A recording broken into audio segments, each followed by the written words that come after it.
Tapos may tanong pa, eto si yung kaibigan natin si Sci-Fi. Sa inyong palagay, dapat bang ipagpatuloy ang pagbabago ng pananaw ng masang Pilipino kung gaano kalawak ang sining bukod sa nakasanayan na?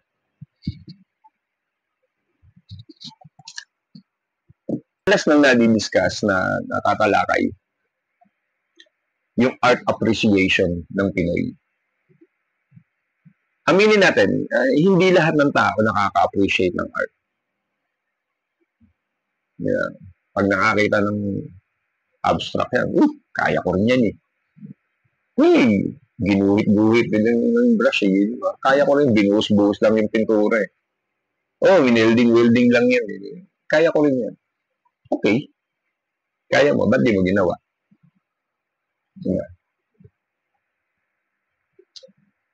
Kailangan ipagpatuloy o isulong pa yung pagpapalawak ng kaisipan ng mga bayan, nating mga Pilipino, sa kung ano yung arts and culture dito sa atin. Lalo ngayon, sa panahon na mas tinatangkilik ang kultura at sining ng ibang bayan. Di ba? Hindi nyo ba napapansin yung kabataan, maraming hindi alam ang malalalim na salita ng Tagalog o salitang Filipino. Pero marunong mag-Koreano. Hindi kilala si Kidlat Tahimik, pero kilala lahat ng mga aktor ng Korea. Diba? Na ang hihirap din kasi ng pangalan. I mean, wala namang masama na humanga sa mga yon. Ang punto rito, sana inuuna natin yung ating sarili. Meron tayong sariling kultura eh. Meron tayong sariling sining. Diba? I remember meron akong nakilala a few years ago. Filmmaker daw siya. Indie filmmaker. Lagi siyang may dalang video cam, ganyan-ganyan. Ang dami-dami namin plano, dami-dami namin project ang gustong gawin.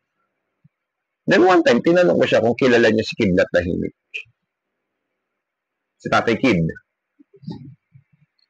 Sabi niya hindi. Sino yun? Nalungkot ako. Kasi nagpapakilala siyang independent filmmaker. Gayong hindi niya kilala yung OG, yung GOAT na indie filmmaker ng Pilipinas. Which is Tatay Kidlat Tahimik. Diba? I call him Tatay Kidlat kasi ayaw niya magpatawag ng sir. Pag nakakausap ka siya, just call me Tatay. Ganun lang. Mabait yung mama. Mabait. So, ganun lang yung punto. Kaya dapat lang talaga brother Sci-Fi na isulong pa natin yung pagpapalawak ng kaisipan ng masang Pilipino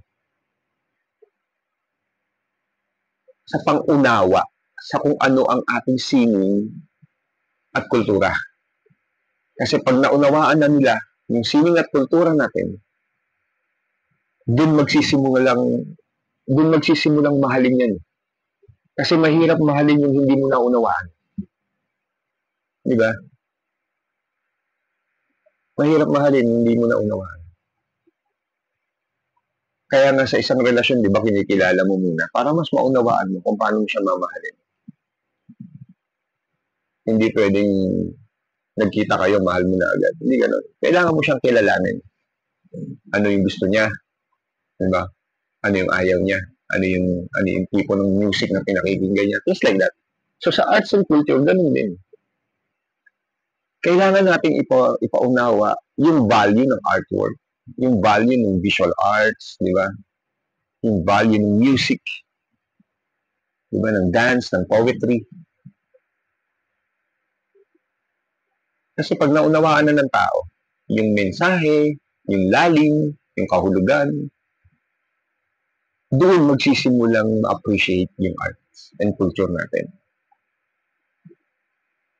So, yan. To answer Sci-Fi's question, dapat talaga ipagpatuloy.